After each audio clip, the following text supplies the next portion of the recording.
Olá pessoal, aqui quem fala é a professora Verusca e bem-vinda a mais um vídeo.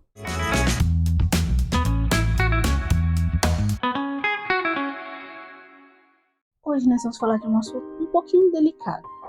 Não mais delicado que os outros vídeos que eu já falei, mas a gente vai falar sobre saúde mental. Isso em sala de aula, no seu trabalho, isso serve para todo mundo, até para vocês pais, para vocês mamães, papais, todo mundo que tem seu trabalho.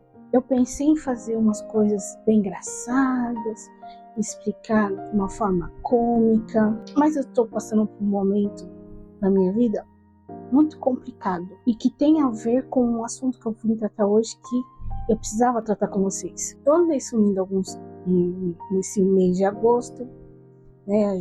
Só teve um vídeo nesse mês porque eu consegui um trabalho, mas agora eu fui dispensada. Mas isso vem acontecendo, mas o que eu vou falar para vocês vem acontecendo há algum tempo e eu estava fazendo uma análise dessa minha vida na educação, como que a gente se sujeita a alguns tipos de coisa, a vários tipos de problemas de saúde, porque a gente tem medo de perder o trabalho. Lógico, ninguém quer perder o trabalho. Quem quer perder o trabalho? A não ser que você queira sair. Se você está nessa situação, eu aconselho você pedir as contas. Por mais que doa, precisa pedir as contas. Bom, eu vou colocar aqui alguns alertas que me soaram e que eu andei analisando, que é muito pertinente para a gente trazer aqui para nossa conversa de hoje. Então a gente vai tratar desse assunto de uma forma, sim, menos brincalhona, como você está acostumado a me ver, e para que a gente possa fazer uma reflexão. Tem diretores, tem gestores que vão ver esse vídeo, ou os meus futuros gestores, minha futura direção, enfim, a gente precisa conversar sobre isso. Recebi um relato de uma amiga minha que anda acontecendo com uma outra colega que a gente tem em comum, que a gente trabalhou junto, que ela está afastada por problemas de saúde mental. Não pense vocês que é só aqui dentro. Aqui dentro começa a gerar, que vai mandando informação para todas as partes do corpo. A tudo que você queira imaginar, o cérebro manda para o restante do corpo para que ele pare. Isso me deixou pensativa. Porque sim, eu falei de alguns relatos que eu tive alguns problemas com relação à saúde mental, sabe? A gente acabou de sair de um Setembro Amarelo agora, que é muito bonitinho você fazer cartãozinho, você fazer bilhetinho, colocar chá de camomila nos cartãozinhos e não fazer nada pelo que aqueles que trabalham com você ali na hora. E você zombar com a cara da pessoa. Eu não tô falando desse caso específico dessa minha colega, mas também que isso acabou acontecendo comigo. Mas a importância de você ter a saúde mental em dia. Você precisa ir no psicólogo, um terapeuta, procurar um médico para pedir ajuda e quanto for tempo. Porque se você pedir onde que o copo enche, não adianta mais você pedir socorro. Tem gente até que... Bom, vou falar sobre alguns alertas que eu sugiro a vocês que sejam um pouco mais sensíveis. Logicamente eu não vou falar coisas muito pesadas, tá? Uma delas é bem pesada, mas eu sugiro que vocês se precaver. Se você quiser ver esse vídeo aos pouquinhos, com doses, para que a gente possa colocar aqui o assunto em xeque, em pauta. Trabalhei um tempo, num lugar, no começo da pandemia, a gente tinha, quando a gente foi informada que a gente precisava, a gente tinha uma colega de trabalho ali, ela não sinalizava pra gente que ela estava precisando de ajuda. A gente não sabia se ela estava precisando de ajuda, porque ela é uma pessoa muito confiante. Teve a dizer que ela até mal educada muitas vezes, mas eu nunca suspeitei de alguma coisa que estivesse acontecendo no interiorzinho dela, sabe, bem do coraçãozinho dela. Quando a gente ficou sabendo que a gente precisava gravar os vídeos, ela ficou muito nervosa. Eu estranhei, mas depois falei assim, ninguém tá acostumado a gravar, nem eu tava acostumada a gravar. E ela ficou muito nervosa, como que vai acontecer? E como que a gente vai gravar? Aí a diretora tinha selecionado algumas professoras para fazer os vídeos, para mim, para que eu pudesse editar Aí no meio do ano só que todas as professoras precisavam fazer os vídeos, meio do ano.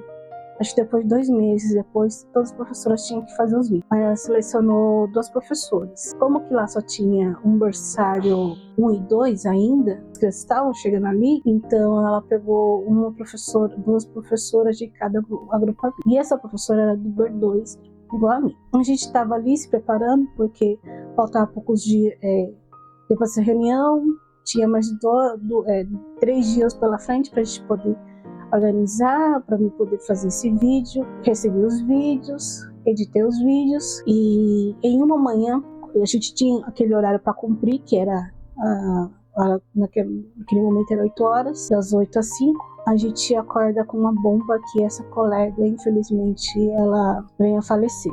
Ela morreu de Covid? Não. Vocês podem imaginar que não. Ela deixou uma carta pro pai, pro filho, pra madrasta e pra minha diretora. Acho que uma carta para a família e uma carta para a diretora. E foi muito chocante. Ela se sentiu muito acuada. Então, alguma coisa na cabecinha dela não estava indo muito bem, que ela precisava sinalizar para todo mundo. A parceira dela de trabalho ficou consternada, pensando como que ela viria, como que ela ia fazer as coisas, o porquê que aconteceu. Aí a gente chega no primeiro item dessa conversa: diálogo. A gente precisa criar um diálogo, pessoas que estão próximas a gente, sabe? A gente precisa ter esse diálogo, essa parceria de falas. Não adianta eu chegar e ficar tentando esconder tudo, o que eu tô sentindo, o que tá aqui dentro, sabe? Me prendendo aqui dentro, que vai fazer uma hora que a gente se explode, como aconteceu com ela. Sempre abra um diálogo com aquelas pessoas que estão perto de você. Fale, mesmo que você não fale tudo de uma vez só, mas fale aos poucos. E procure ajuda médica. Sempre vou citar isso. Ajuda médica é essencial. Infelizmente, essa moça deixou um pai que estava doente, a madrasta, um filhinho que na época tinha 10 anos. Eu fiquei com aquele pensamento: por que ela fez? Por que ela resolveu partir assim? Será que ela ficou com medo da pandemia, de que ela não voltasse a trabalhar numa sala física? Ou alguma coisa na vida dela estaria passando por um momento delicado? Ou alguma coisa nela que ela não gostava? Enfim, a gente começa a se perguntar algumas coisas para ver se a gente tem alguma culpa do que aconteceu com o outro. Isso vem a segunda parte, a empatia. Não era muito próxima essa professora. Então a gente fica assim pensando: será que por conta de a gente não ser tão próxima, será que eu podia ter feito alguma coisa para que eu pudesse ajudar ela? Alguma coisa que pudesse trazer ela de volta à vida, sabe? Alguns desses questionamentos vêm na minha cabeça, mas são facilmente respondidos quando a gente para e percebe que muitas vezes a gente esquece de olhar o outro. Essa é uma das histórias, entre várias, que eu posso até citar comigo também.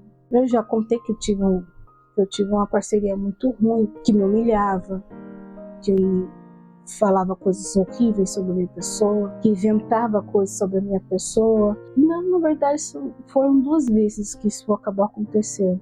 Uma eu trabalhava, eu era uma professora volante, e nós 2 éramos professora volante. Aí essa moça conseguiu ser professora da sala, ela começou a falar umas coisas, mas não foi só comigo, ela foi com todo mundo. Uma posição, foi uma falar muito errado sobre a pessoa, que eu acabei o esgotamento mental. E eu cheguei a desmaiar dentro da sala de aula por conta dessa pressão que fica na cabeça, sabe? Me levaram no médico porque eu desmaiei na frente das crianças numa proposta. A minha diretora, minha coordenadora, e me levar para o médico. Não era muito distante, mas vamos dizer assim que a saúde mental está sendo tratada aos poucos. Mas agora, e não se entendia muito sobre isso, sabe? Falavam que era besteira, que era loucura, que era coisas da minha cabeça, que eu precisava deixar pra lá, que eu não tinha que escutar o que aquela mulher falava. Enfim, eu fiquei com aquilo na minha cabeça. Mas ela acabou sendo mandada embora, não pela minha história, mas sim pelo conjunto da obra, porque daria para ela escrever um livro, ó, sensacional. E a outra parceria que eu também tive problemas foi que eu não era para estar naquela sala e eu acabei ficando naquela sala porque iam contratar e acabou me contratando, acabou me deixando lá. E eu não tinha muita experiência na época com aquele agrupamento. A pessoa, desde me ajudar, começou a falar um monte de coisas, a me deixar para baixo, aquela zoação desnecessária, o bullying, né? Aquele bullying desnecessário, e eu tava tentando me surpreender como pessoa porque eu não sabia que eu tinha TDAH na época, né? Era muita pressão, era muita coisa na minha cabeça. Eu estava tentando acabar a faculdade de pedagogia, eu estava com uma turma que eu não fazia ideia de como eu ia fazer para percorrer aquele ano. Eu tinha uma ótima direção, mas só que eu precisava de ajuda. E qualquer pessoa que eu pedisse ajuda, qualquer pessoa que estava ali, porque eu não trabalhava só com essa moça, eu trabalhava com outras pessoas, mas eu não dialogar, não tiveram empatia. Não entrar no meio da zoeira junto com essa moça. Foi bem difícil aquele ano para mim, que eu pensei, eu tomei a história da professora que faleceu, e eu pensei, ela conseguiu resolver dessa maneira. Será que eu também vou conseguir resolver dessa maneira? Porque eu já estava esgotada mentalmente. Eu estava pedindo para ser mandada embora, porque já que não ia me tirar daquela sala, aquele pesadelo com aquela moça, nem as crianças me davam agonia, porque eu estava aprendendo junto com eles. O que eles estavam aprendendo ali, eu também aprendi com eles. Era para ser prazeroso se tivesse uma outra pessoa ali para te apoiar. Eu não tinha isso. Eu cheguei a armar um jeito para que eu pudesse ir embora de vez. Eu vou colocar assim porque aqui na plataforma não se pode falar certo tipo de coisa, mas tenho compreendido isso por conta de uma pessoa, de coisa daquela pessoa. Eu fui salvo com uma outra pessoa. Eu precisava fazer um trabalho e a pessoa vem aqui em casa me pedir ajuda e eu não queria. Aí essa pessoa queria ir no banheiro, aí eu não queria deixar que ela fosse no banheiro porque o que eu queria fazer estava lá, e essa pessoa acabou encontrando. A pessoa pegou tudo, levou tudo embora, falou que não pode, que eu tinha que pensar no meu pai, na minha mãe. Aquela pessoa falou que eu tinha que pensar nessas pessoas, na falta que eu fazia, não sei o quê. Mas faltou uma pessoa que ele não falou, que essa pessoa não falou. Será que é tão difícil para as pessoas tentar perceber umas outras, se perceberem entre num grupo desse tão pequeno? Será? Mas, como vocês podem ver, não realizei, mas eu não acabei realizando. E quando no dia seguinte que eu tinha que trabalhar, a minha baixa estima lá no pé, lá no chão, a minha cabeça estava lá no chão, eu entrava às 8 naquela época. Quando eu entrei na sala para começar meu trabalho, aqueles bebês que não entendiam nada vieram me abraçaram.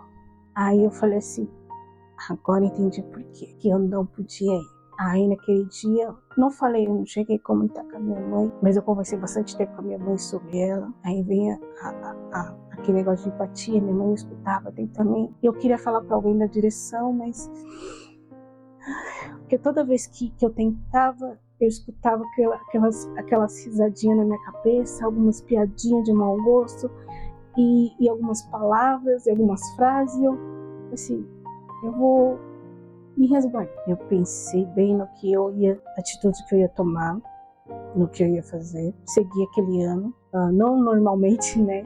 Mas eu tentei fazer o meu melhor possível pelas crianças, porque eu estava lá porque eu também precisava trabalhar, porque eu também sou filho de Deus, preciso pagar a conta, preciso colocar comida na mesa. Mas eu estava pensando no que eu podia fazer por mim. E um dia, conversando na mesa na hora do almoço, a gente estava falando sobre falecimentos rápidos. E eu falei para ela que eu tentei já. Ela falou assim, nossa, mas ainda bem que agora você tá bem. Não tô bem ainda. Mas quanto tempo faz isso?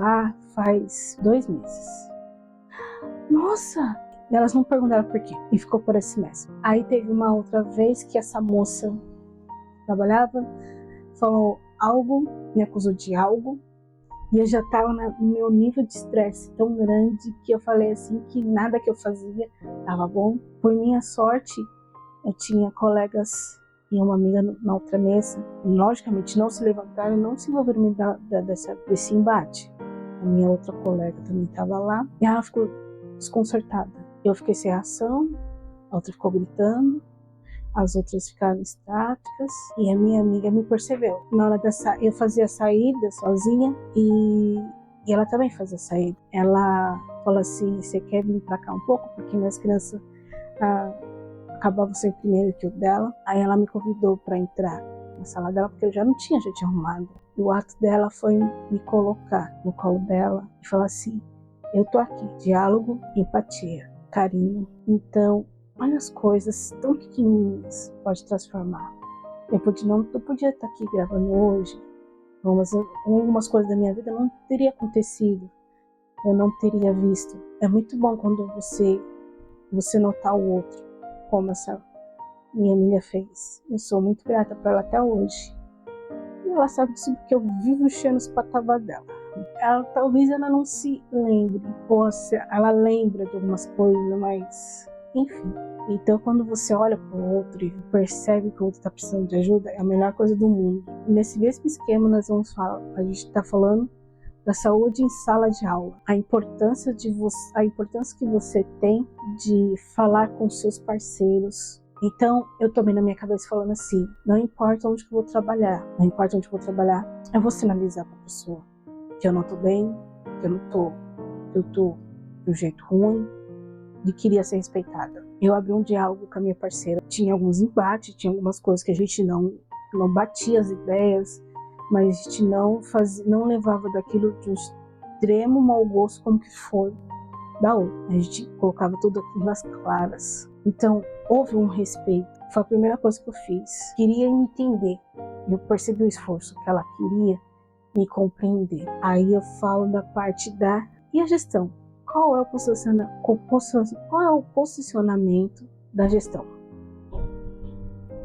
A gestão precisa olhar para ver esses pormenores, esses nuances de humor entre seus funcionários. Na primeira vez, quando teve o embate com aquela moça lá que eu cheguei para o hospital, a coordenadora teve sensibilidade. Eu fui para o hospital, ela ficou, aí tinha a minha parceira daquela época foi comigo para o hospital, ela ficou com a turma, a diretora também segurou uma barra, porque era uma turma grande, do falecimento da moça. A diretora teve a sensibilidade de ir lá para conversar com a família da professora, prestar as condolências, ficar sempre ali para saber se estavam precisando de alguma coisa. E ela sempre estava perguntando se a gente estava precisando de alguma coisa.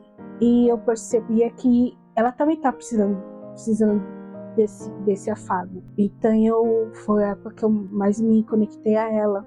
A gente foi trocando, que a gente já tinha uma conexão grande. E durante esse período que a gente trabalhou juntas, a gente conectou uma com a outra. Hoje é a minha melhor amiga, a minha parceirinha de sorvete, e ela tem a Penélope hoje. Beijo, Fran. Então a gente se dividia.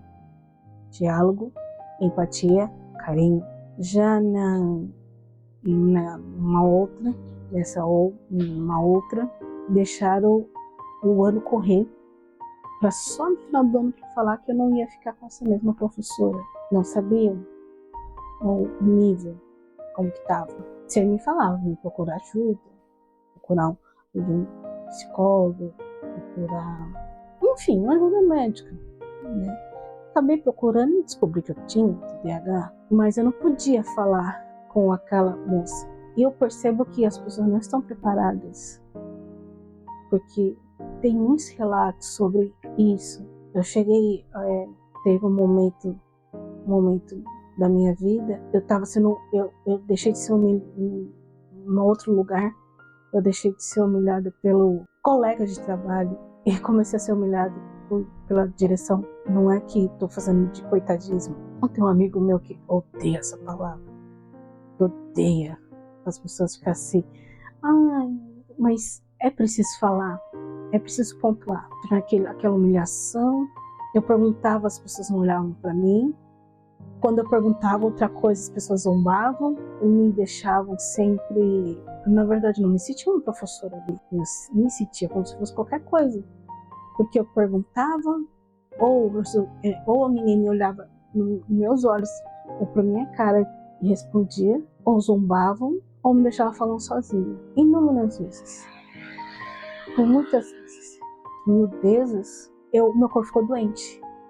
Meu corpo, a minha cabeça mudou com o meu corpo. E eu fui ficando muito doente. Cada vez mais doente, mais doente, mais doente, mais doente. E o que eles não querem é que a gente não fique pegando atestado. Pois eu não podia trabalhar doente. Eu coloquei uma regra para mim que eu não ia trabalhar doente. E eu ia no médico, tinha alguma coisa, ia no médico, sentia uma palpitação, ia no médico, fazia qualquer coisa, ia no médico, que precisava ser cuidado, que era aqui e o restante. E não mandaram embora mesmo.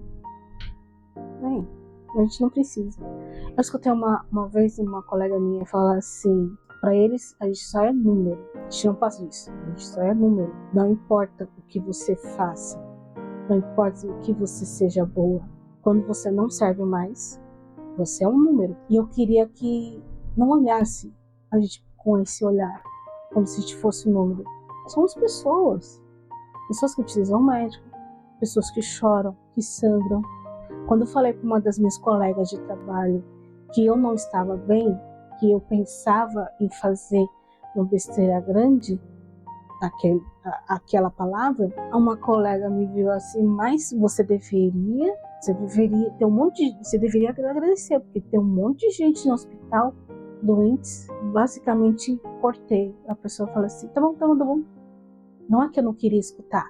Ela minimizou uma dor. Então, as pessoas precisam ter a empatia com os outros. Não quer escutar, fala assim, olha, sinto muito. É que eu não gosto de escutar sobre essas coisas. Sai de perto. Beleza, sai. Ou fica ali para escutar. De repente, a pessoa precisa daquela fala, daquele cuidado, daquele respiro com uma outra pessoa, aquele contato com outra pessoa.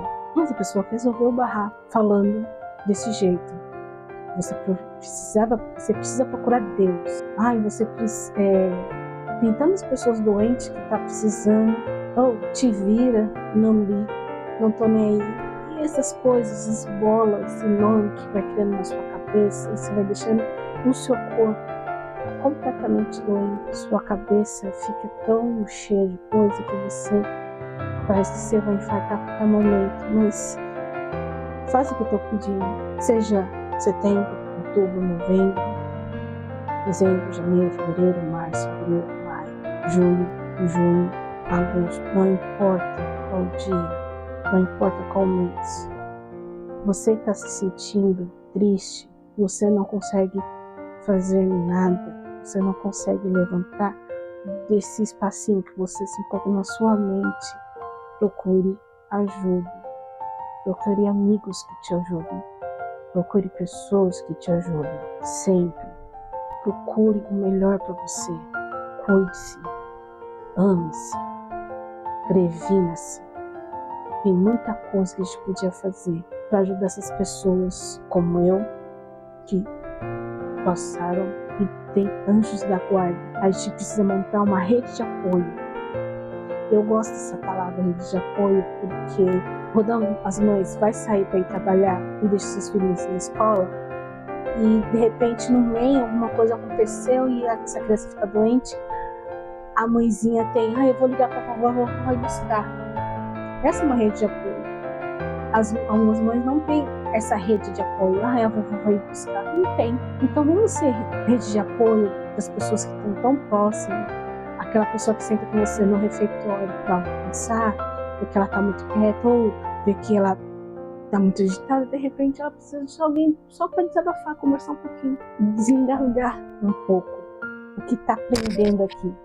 O choro prende aqui. Por mais que aquela pessoa é a pessoa que tem a mais fé no mundo, vocês não sabiam, mas a pessoa que mais que vocês falam que não tem fé, é a pessoa que mais tem fé no mundo, é essa pessoa.